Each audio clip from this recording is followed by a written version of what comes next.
Good morning from Falspear Yacht Club in Simonstown. And this morning I'm listing a Seadog 30. The Seadog 30 is a solid small motor sailor. With its long keel, small rudder and twin bilge keels, the Seadog offers excellent stability, and it's even designed to be beached.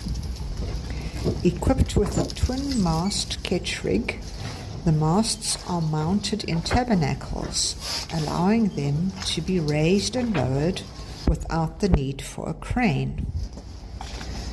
This boat has been restored by the seller, who found her in a terrible condition. Designed and built by Reg Freeman in the UK,